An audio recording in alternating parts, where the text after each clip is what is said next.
Bienvenidos a un nuevo vídeo en mi canal Universo Tintín. Yo soy Fran Martínez y hoy vamos a hacer un vídeo que se va a integrar dentro de esta serie que hemos titulado Tintín y la historia, en la que estamos analizando diferentes acontecimientos históricos del siglo XX que están reflejados en las aventuras de Tintín. Ya hicimos un primer vídeo sobre el incidente de Mukden, que está presente o que se puede ver en el Loto Azul, y hoy vamos a hablar del Anschluss. El Anschluss, o lo que es lo mismo, la anexión de Austria por parte de la Alemania nazi en marzo de 1938. Comenzamos.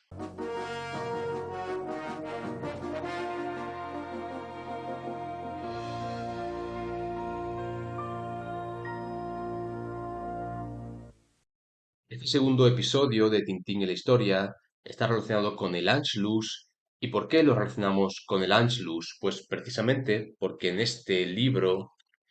en el cetro de Ottokar, Hergé planteará esta anexión de Austria por parte de la Alemania nazi en el año 1938 y será el telón de fondo de esta aventura que nos cuenta aquí con dos geografías imaginarias como son Sildavia y Borduria, que aquí representará cada una de ellas a Austria, Sildavia, Borduria será esta Alemania nazi, y no solo lo intuimos, sino que además el propio Hergé reconocería que el Anschluss, esta anexión de Austria por parte de Alemania, es el trasfondo real de esta aventura,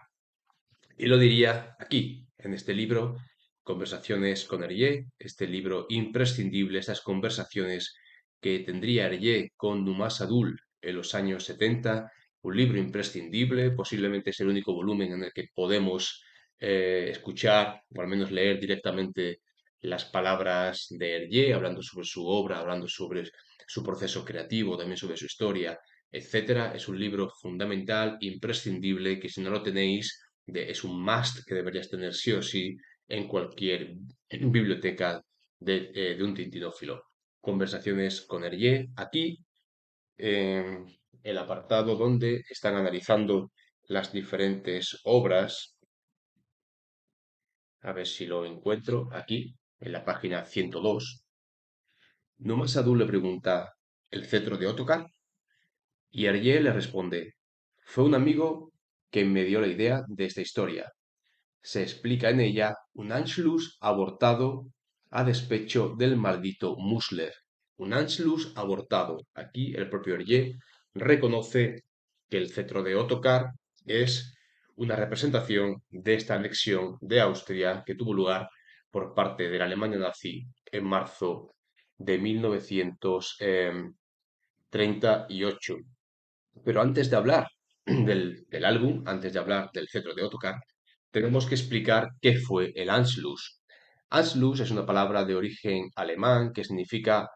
algo así como unión o fusión, y es como se conoce a este proceso de anexión, como estamos diciendo, de Austria por parte de la Alemania nazi, que tuvo lugar de manera muy concreta entre el 11 y el 13 de marzo de 1938 y que culminaría con la incorporación de Austria como una provincia más del Tercer Reich. Pero para hablar de este Anschluss que tuvo lugar en el 38, tenemos que remontarnos como mínimo 20 años atrás, en el final de la Primera Guerra Mundial. Porque en 1918, cuando termina la Primera Guerra Mundial, se produciría la descomposición del Imperio Austrohúngaro, este imperio histórico de los Habsburgo, que se termina desintegrando y se crean diferentes estados. Uno de ellos será esta República de Austria, pero también surgirán Hungría, surgirá lo que más tarde sería Yugoslavia o, por ejemplo, Checoslovaquia. En este momento del año 1918, digamos que Alemania considera que son ilegítimas estas fronteras que han surgido después de la Primera Guerra Mundial, porque las potencias aliadas, que son vencedoras en esta Primera Guerra Mundial, obligan, además en el Tratado de Versalles, firmado en 1919,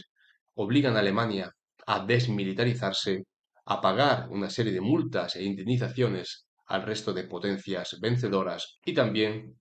les obligan a devolver una serie de territorios, como por ejemplo Alsacia y Lorena a Francia, tienen que devolver partes de Polonia, de Checoslovaquia, bueno, de territorios que al final en la práctica hace que Alemania tenga unas fronteras más pequeñas que cuando empezaron la Primera Guerra Mundial y les obliga pues, a perder muchos kilómetros de terreno. Pero, sin embargo, a pesar de que en 1918 se produce esta descomposición del Imperio Austrohúngaro, la población austríaca se consideraba de origen étnico alemán realmente. Hay lazos históricos muy importantes entre esta zona, que hoy en día es Austria, y Alemania. Nos podemos remontar a todo este reinado larguísimo, amplísimo de los Habsburgo, que además se consideraban emperadores del Imperio Alemán, no hablemos ya de la época del Sacro Imperio Romano Germánico. Hay un lazo histórico, una vinculación histórica, y los propios austriacos se consideran de origen étnico alemán.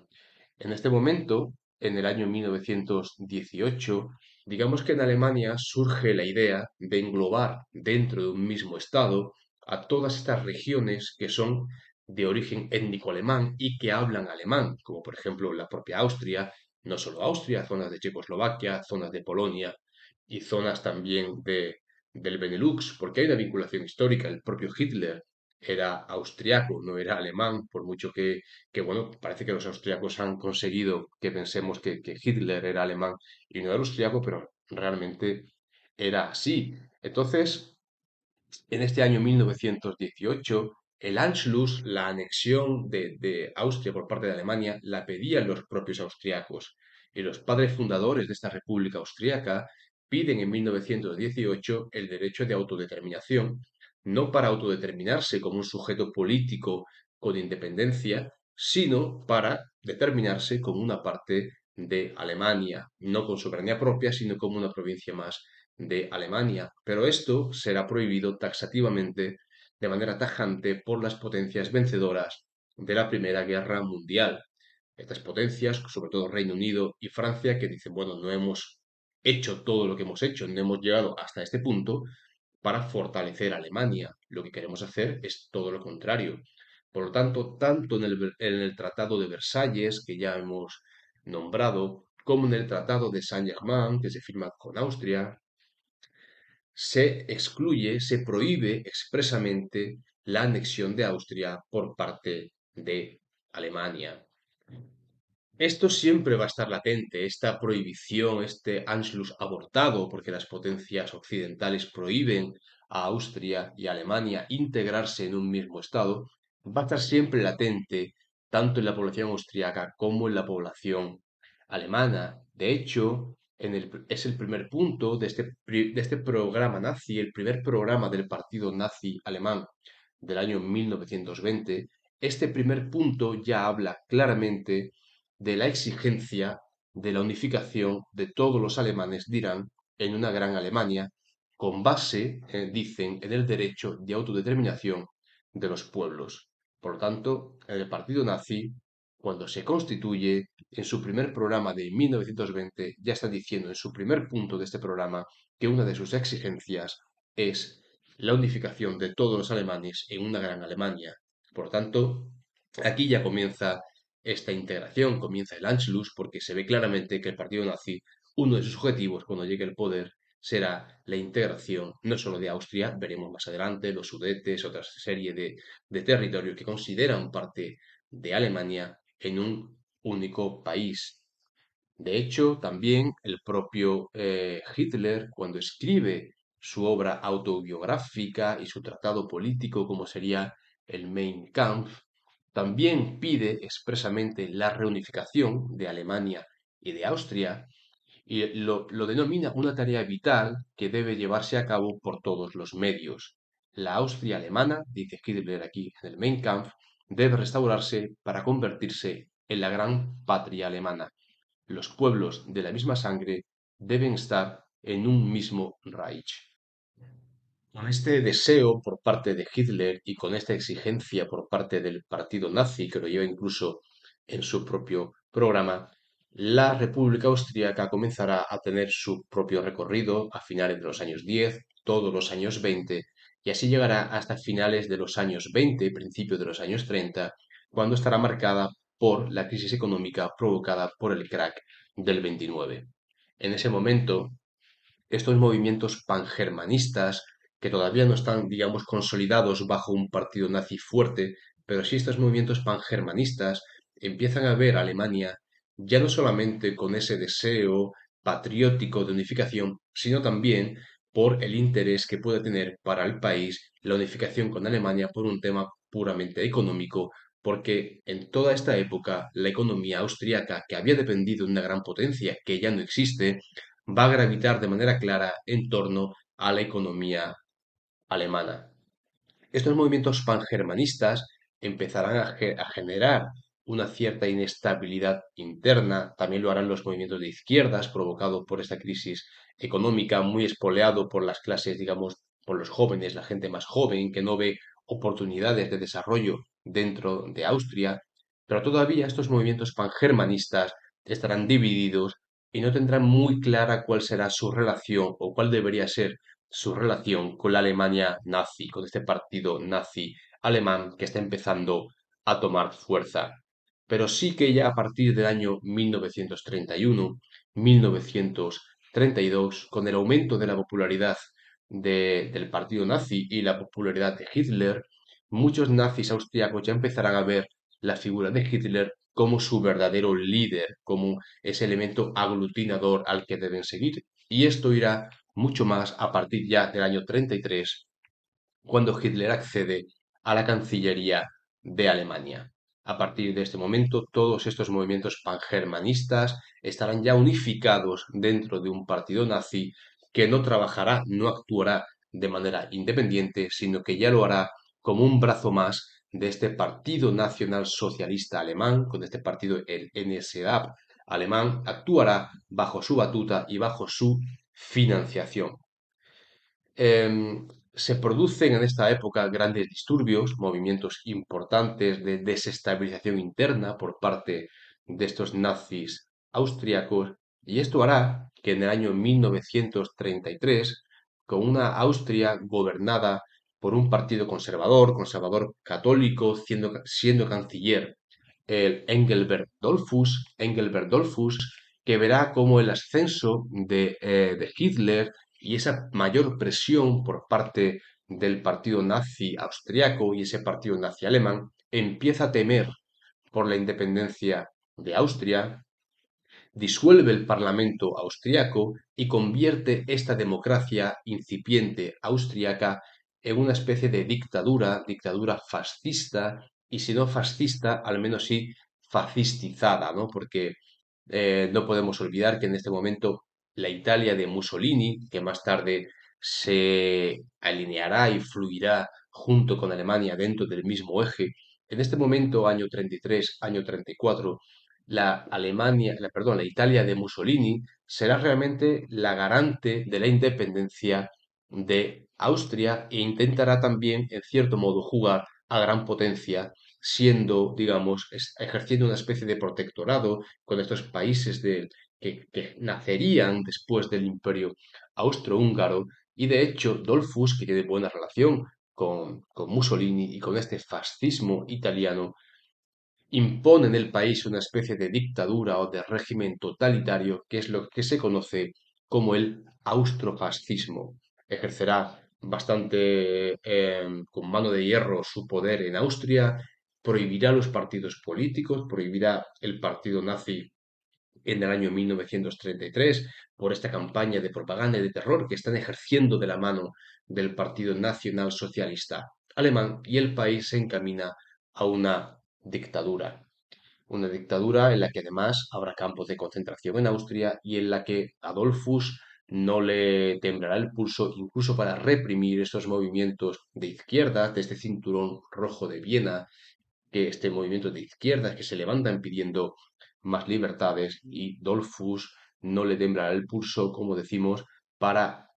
no solo aplastar,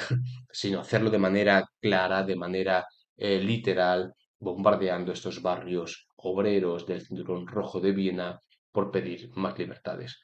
Se encamina Austria así a un periodo complicado de su historia, con muchas revueltas internas, con el levantamiento por parte de este partido nazi que seguirá actuando en la clandestinidad, y en Así nos vamos hasta julio del año 34, hasta el 25 de julio del año 34, cuando este partido nazi no solamente intentará desestabilizar este nuevo régimen impuesto por Dollfuss, sino que dará un golpe de Estado para hacerse con el control del país. Un golpe de Estado que no prosperará, porque el gobierno, mejor dicho, el ejército austriaco no se unirá a esta revuelta, sino que intentará ponerle fin y realmente lo consigue. La Alemania nazi no sabe muy bien cómo actuar todavía en este momento. También teme en cierto modo cuál puede ser la respuesta de la Italia de Mussolini, que como decimos, ejerce de garante de la independencia de Austria en estos momentos. Y el propio Mussolini, cuando se produce este levantamiento, sitúa nada más y nada menos que una columna de 80.000 hombres en la frontera entre Italia y Austria dispuestos a entrar en el país a defender la independencia austríaca si prospera este levantamiento. Un golpe de Estado que, como decimos, no prospera, pero sí es verdad que en este momento los nazis austriacos consiguen asesinar al canciller Dollfuss. Muerto el canciller Dollfuss, llegará a la Cancillería otro personaje que mantendrá esa misma dictadura, ese extrofascismo inaugurado por Dollfuss, como será Kurt Schuschnigg. Kurt Schuschnigg seguirá, como decimos, esta misma política de represión ejercida anteriormente por Dollfuss. Incluso en esta época, digamos que los nazis austriacos, de manera masiva, una gran cantidad de nazis austriacos cruzan la frontera con Alemania y se instalan en Alemania ante la represión cada vez mayor por parte también de este régimen de Schuschnigg. Así nos encaminamos ya al año 35, año 36, cuando empieza a haber realmente un cambio muy importante en las relaciones entre Alemania e Italia. Esta Italia, que había sido en cierto modo un protector de la independencia de Austria, empieza a acercarse a la Alemania de Hitler, primero por afinidad ideológica y también lo hará por cómo Alemania actúa a favor de Italia en esta guerra italo-abisinia, también como ambas potencias convergen y cooperan en la Guerra Civil Española, mandando soldados, mandando armamento, mandando aviones, etcétera. Y a partir de ahí las relaciones cambian de manera radical y la propia Italia es la que empieza a ejercer presión a Austria para que se anexione con Alemania. Será este periodo de aislamiento internacional que sufre Austria en los años 36, 37, 38 y ya Schuschnigg es consciente de que las potencias occidentales que están en un periodo de apaciguamiento, una política de apaciguamiento, de no querer volver a revivir y a reactivar esos conflictos con Alemania,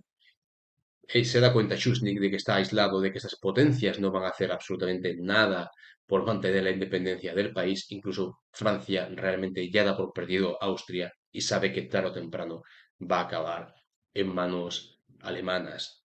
Año 1934-1938, un periodo no solo de aislamiento y de mayor presión por parte de Italia y de Alemania, sino que además a nivel interno los nazis austriacos empiezan a cometer cada vez más atentados, cada vez más actos de desestabilización, hasta el punto de que en el año 1938, entre el 34 y el 38, se calcula que los nazis austriacos han asesinado a más de 800 personas,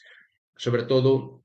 partidarios gubernamentales y personas que son contrarias al régimen nazi y al partido nazi.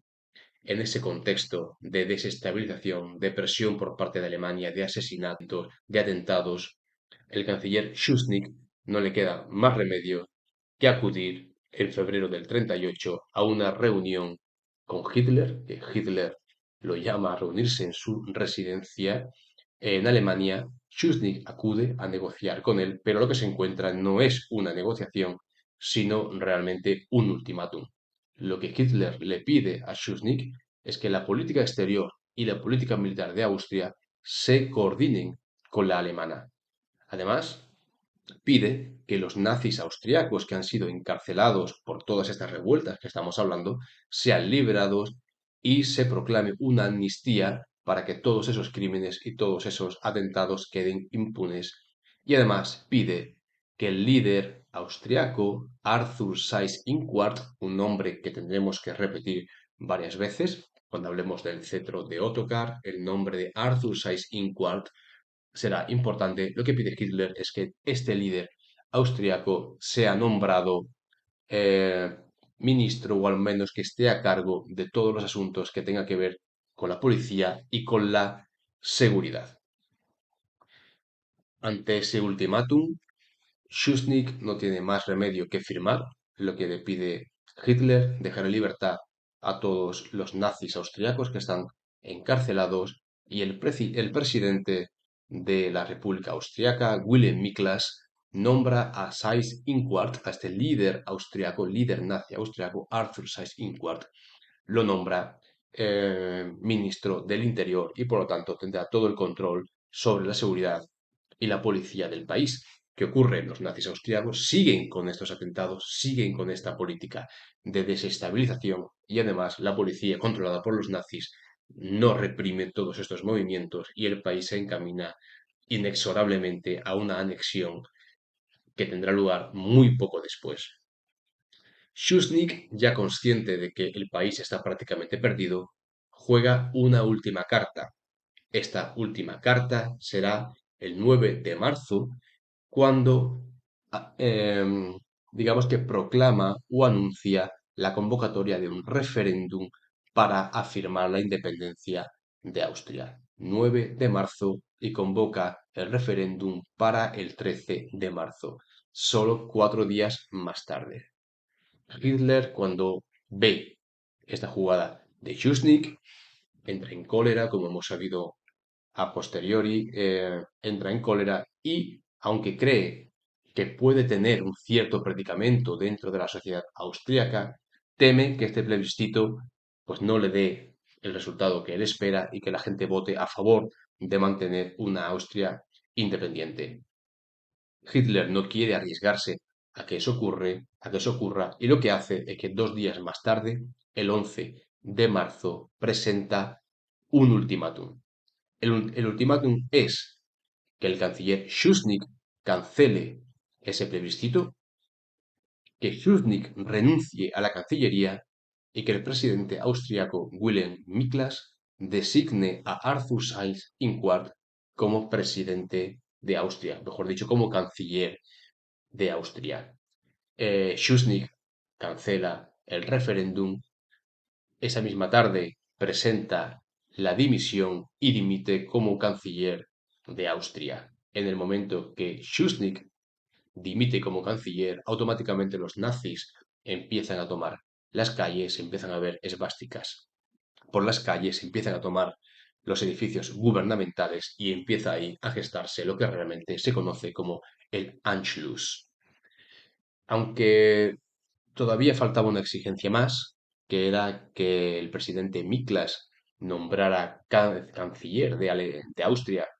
a Arthur Seyss-Inquart. En un primer momento, Wilhelm Miklas no cede a esa pretensión, pero finalmente ya ha entrado bien avanzado el día, incluso noche, del 11 de marzo, no le queda más remedio que nombrar a Seyss-Inquart como presidente, como canciller de Austria.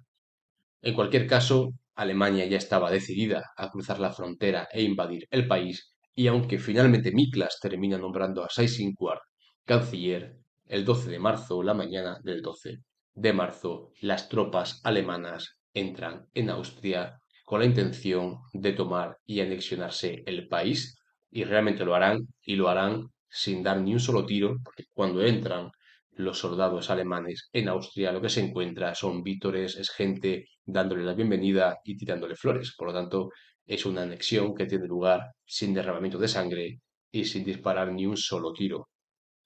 Un día más tarde, el 13 de marzo, se firma la ley de unificación de Alemania y de Austria y se cierra así el Anschluss o la anexión de Austria por parte de la Alemania nazi en estos 3 días del 11 al 13 de marzo de 1938. Hasta aquí un poco la clase de historia, un poco resumida. La verdad es que no quiero convertir estos vídeos en un tratado de historia, pero creo que es importante conocer un poco cuál es el contexto en el que nos movemos para ver cómo aquí, en las aventuras de Tintín, se cuenta todo esto que estamos hablando. Es importante,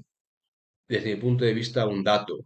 que este Anschluss tiene lugar en marzo del 38 y el cetro de Ottokar se empieza a publicar de manera serializada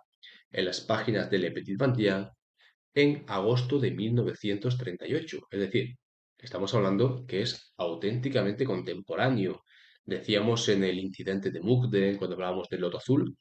que tuvo lugar en el 31 y que el Loto Azul se empieza a publicar en el 34. Por lo tanto, es una historia que es ciertamente cercana en el tiempo, pero en el caso del cetro de Ottokar, denuncia esta anexión por parte de Alemania apenas 5 meses después de la anexión de Austria y justo cuando se está gestando la anexión también de los Sudetes en Checoslovaquia de manera muy similar a lo que aquí cuenta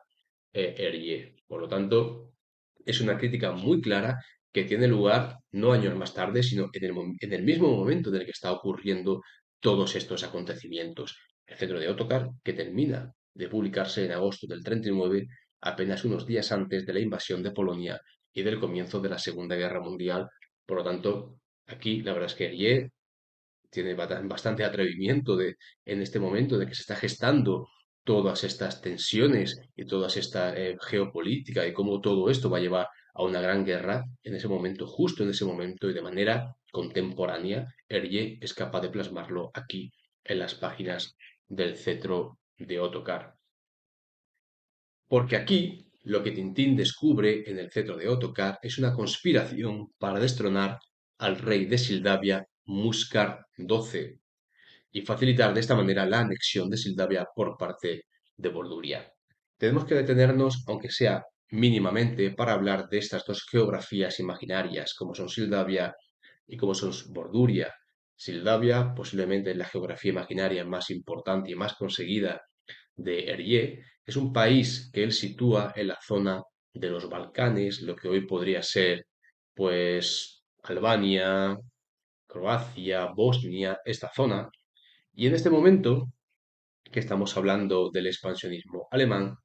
Sildavia será una monarquía parlamentaria que representará a la propia Austria, pero también a países como podrían ser la propia Bélgica, un país pequeño como lo era Sildavia, un país democrático, una monarquía parlamentaria como era también Sildavia. Borduria, en contraposición a Sildavia, sería un país absolutamente totalitario que en este momento de preámbulo de la Segunda Guerra Mundial, Borduria será un país que se presentará a la Alemania nazi y más adelante, en la época de la Guerra Fría, representará a la Unión Soviética. Sildavia es un país importante desde mi punto de vista, la geografía imaginaria más importante de las creadas por Hergé, y para crear este país ficticio toma diferentes elementos del centro y este de Europa. Por ejemplo, utiliza muchas terminaciones en W, OU. Por ejemplo, la capital de Sildavia es Clou, el castillo donde está el tesoro es el castillo de Kropou. Son sonoridades y terminaciones que recuerdan mucho al polaco y a las ciudades de Polonia. Por lo tanto, por ahí tiene cierta similitud con Polonia. Pero también, si vemos esos paisajes, vemos esos minaretes que aparecen en los paisajes de Sildavia, nos recuerda mucho también los paisajes de Albania y esos minaretes que vemos en Albania. De hecho, también si vemos la bandera, el pelícano negro que utiliza Arié para la bandera de Sildavia puede estar inspirado también en cierto modo en el águila negra albanesa que también está presente en la bandera de Albania. Y además también podemos decir que la facción que intenta derrocar al rey Muskar XII en el cómic, digamos, esta facción que podría asimilarse a este partido nazi austriaco, en el caso de el cetro de Ottokar, será la Guardia de Acero, que recuerda bastante a la Guardia de Hierro, que es el movimiento fascista que de Rumanía. Por lo tanto, vemos elementos de Polonia, elementos de Albania, elementos de Rumanía, y con estos elementos construye Hergé lo que será Moldavia. Además, en el caso de Borduria y de estos movimientos que se están gestando dentro de Moldavia para derrocar al rey Muskar y provocar la anexión de Moldavia por parte de Borduria, vemos que este líder de esta guardia de acero, de este partido que en cierto modo está siendo el espejo del partido nazi austriaco, no es otro que Musler. Musler es este elemento, este líder revolucionario dentro de Moldavia que ejerce esta tensión y esta presión en el régimen para terminar con la anexión. Por lo tanto, podemos decir que Musler, en cierto modo, sería como el alter ego de Arthur Seyss-Inquart, esta persona que siendo austriaco trabaja para los alemanes para conseguir esta anexión, y Musler, que siendo sildavo trabaja con los bordurios para provocar esta anexión. Arthur Seyss-Inquart, por lo tanto, aquí en este álbum sería Musler, un personaje al que no llegamos a ver, no conocemos físicamente cómo es, pero que es un hombre es una clara declaración de intenciones por parte de Hergé, porque Musler, la sonoridad Musler es provocada por la unión de Mussolini y Hitler. Mussolini, Hitler, Musler, si los unimos. Aquí está, por lo tanto, también hablando claramente de cómo estas potencias, Italia y Alemania, son las que se están desestabilizando Austria, como aquí están desestabilizando a Moldavia. Además, para continuar con esta similitud, vemos también cómo los partidarios de este partido de la Guardia de Acero se despiden al grito de Amai, Amai, que recuerda al saludo Heil de los nazis. Pero hay muchas más referencias que recuerdan a la Alemania nazi en este álbum. Por ejemplo, aquí aparecerá por primera vez un personaje como será Boris Jorgen, del que ya hablamos hace unos días cuando hablamos de la muerte sin Tintín y lo vimos aparecer en el aterrizaje en la luna. Aquí aparece por primera vez Boris Jorgen como edecán del rey Muskar y que también está metido en esta trama para intentar derrocar al rey y provocar la anexión de Moldavia por parte de Borduria. Aquí lo vemos luciendo un uniforme negro y además llevando ese cinturón tipo zambón que claramente está inspirado en los uniformes y los cinturones que utilizaba las SS. De esta manera, Hergé te está diciendo gráficamente que este personaje realmente, aunque es el edecán del rey, debes desconfiar de él porque va vestido realmente como un elemento de las SS. Además, llega un momento en el que Tintín, cuando consigue ya el cetro en el último momento, justo en la frontera con Borduria, se topa en esta frontera con unos guardias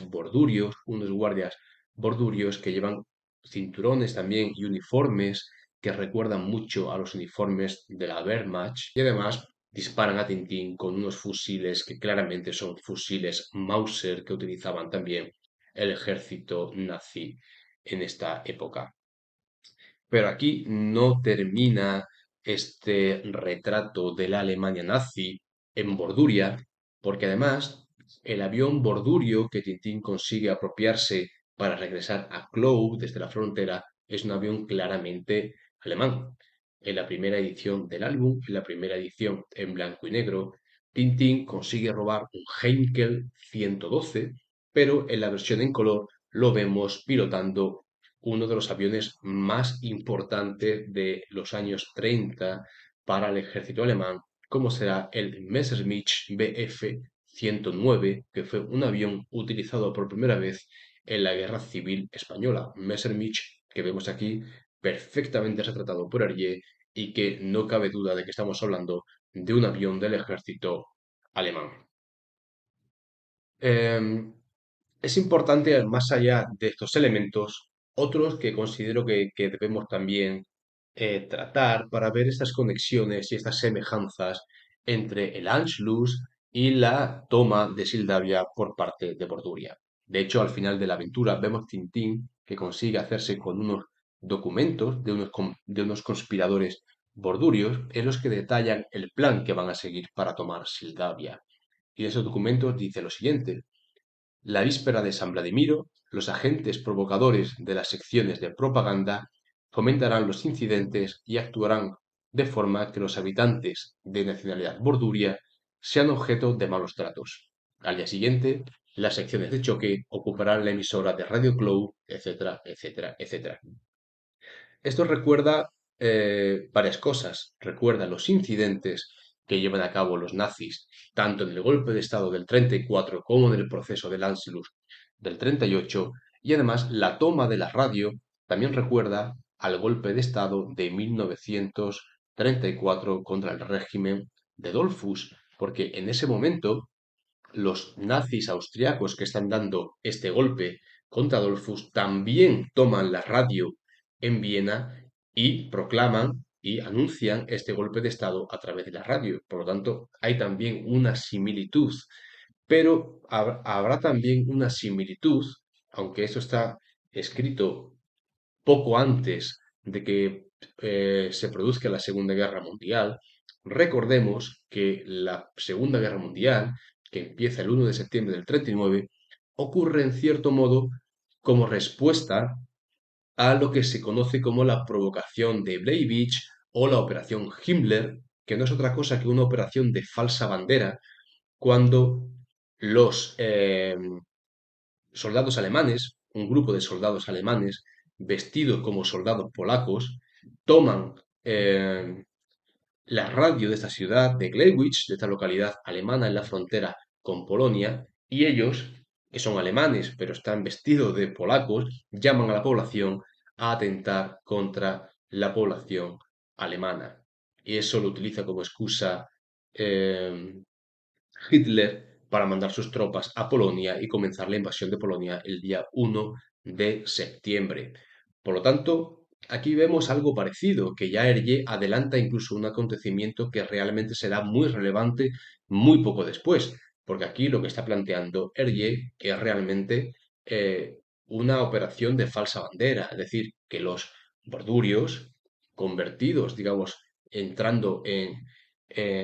Radio Clow, en Sildavia, y además dentro de unas revueltas en las que ellos están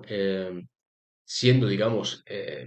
bueno, él dice literalmente siendo objeto de malos tratos, ¿no? Por parte de los sildavos, utilicen esa excusa para esa invasión y la toma de Sildavia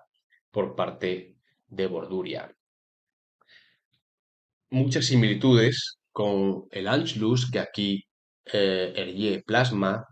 esas luchas internas, plasma esas facciones extranjeras que entran en un país para intentar su anexión, plasma también este Musler como a imagen y semejanza de Seyss-Inquart, plasma también el contexto histórico del momento, la zona geográfica en la que se está produciendo, pero además hay una serie de elementos, desde mi punto de vista al menos tres elementos, que creo que no debemos pasar por alto en este análisis. Primero, las propias geografías imaginarias.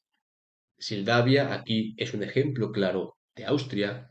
pero también es un ejemplo de cualquier democracia europea en ese momento. Hablamos de la propia Bélgica, pero podría ser cualquier otro país que en ese momento esté en ese entorno, en ese contexto geográfico de la Alemania nazi, en ese momento de expansionismo, porque realmente lo que está representando es cualquier país que está en peligro ante el nacimiento de este tipo de movimientos de corte fascista en Europa. Borduria, como decíamos antes, aquí representa a la Alemania nazi, pero en la época de la Guerra Fría representará a la URSS. Un segundo elemento que me parece muy interesante del cetro de Ottokar es cómo Tintín plasma, o cómo Hergé plasma el peligro que supone la Alemania nazi. Hergé, en cierto modo, está denunciando también esa pasividad por parte de Francia y por parte del Reino Unido. Aquí el Anschluss no se produce por la acción de Tintín, porque aquí Tintín es activo y consigue desactivar esta anexión. algo que no harían ni Francia ni Reino Unido. Por lo tanto, Tintín lo que está haciendo aquí, Hergé lo que está haciendo aquí, es denunciar y poner el foco en la conciencia del peligro real que supone la Alemania nazi, el peligro real que supone Alemania, en este momento Francia y Reino Unido. Están tomando una política de apaciguamiento, de no querer entrar en conflicto. De hecho, firmarán estos tratados, estos acuerdos en Múnich para permitir a Alemania hacerse con el control de los Sudetes en Checoslovaquia. Tampoco harán nada cuando Alemania se anexione toda Checoslovaquia. Es un momento en el que las potencias europeas no están haciendo absolutamente nada, no son conscientes del poder, del potencial y del peligro que supone la Alemania nazi. Y aquí Hergé lo critica muy claramente. Señores, tienen que hacer lo que está haciendo Tintín, que esto es una amenaza para el continente y es una amenaza para la estabilidad no solo de la región, sino de todo el mundo. Y hay un tercer elemento más que a mí me parece también relevante leyendo El cetro de Ottokar, que es cómo Hergé plasma la fragilidad de las democracias en este momento. Y el ejemplo más claro es cómo la estabilidad del país, la propia independencia del país, depende de algo tan básico como tener un cetro. Perder un cetro, simplemente el hecho de que el rey Muscar XII no acuda al desfile de San Vladimiro de la fiesta nacional con el cetro, supone la pérdida del poder. Es decir, lo que está Hergé aquí demostrando es la fragilidad de las democracias europeas en este momento, que algo mínimo, algo insignificante puede hacer que todo el sistema se desmorone como un castillo de naipes. Lo hace en un momento en el que se está produciendo justo estos movimientos, lo hace de manera cronológica al mismo tiempo que se produce esta anexión de Austria, esta anexión de los Sudetes, esta anexión de Checoslovaquia y muy poco antes de que se produzca la invasión de Polonia. Hergé lo que está diciendo es, ojo con Alemania, esto es un peligro, no solo Alemania, también Italia, nuestras democracias son muy frágiles y señores, pónganse manos a la obra porque esto es bastante serio. Esto es lo que plasma aquí eh, Hergé y además es un alegato o es un álbum que sirve perfectamente para criticar o para confrontar esas opiniones de colaboracionista que Hergé recibiría después del año 45 por su colaboración en Le Soir, en el periódico Le Soir. Aquí claramente Hergé está haciendo un alegato contra el expansionismo, contra el militarismo nazi también italiano, está poniendo el foco en la importancia de combatir este tipo de movimientos y curiosamente cuando Alemania toma Bélgica, este álbum no lo prohíben. Seguramente no se dan por aludidos, aunque es bastante evidente, sino que se limitan a prohibir Tintín en América y la Isla Negra simplemente porque en la portada pues aparece pues un escocés, aparece el Reino Unido o aparece Estados Unidos, que son potencias contra las que se está enfrentando en ese momento la Alemania de Hitler. Y precisamente para confrontar estas opiniones que lo tachan de colaboracionista, podemos volver aquí a las conversaciones con Hergé. En ese mismo apartado en el que Numa Sadul le está preguntando por el cetro de Ottokar, eh, Sadul le pregunta, Hergé dice, se ha reprochado a Tintín que en el cetro se había declarado defensor del trono y del altar, y de estar siempre del lado del mango de la sartén. Es decir, se critica que Tintín se pone de mano del status quo, de lo establecido, del rey, de la monarquía. Y Sadul le pregunta,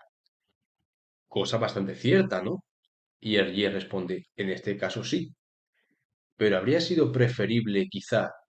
que se hubiese puesto del lado de los estados totalitarios. ¿Habría sido preferible que Tintín se hubiera puesto del lado de los estados totalitarios? La respuesta de Hergé es bastante clara. No, es preferible mantener el status quo siempre y cuando ese status quo suponga combatir, suponga enfrentarse al totalitarismo y en este caso sea enfrentarse a la Alemania nazi. Por lo tanto, es un álbum muy interesante para conocer lo que está ocurriendo en esta época del año 1938, año 1939, expansionismo militar por parte de Alemania, tensión en toda esta zona del centro y este de Europa,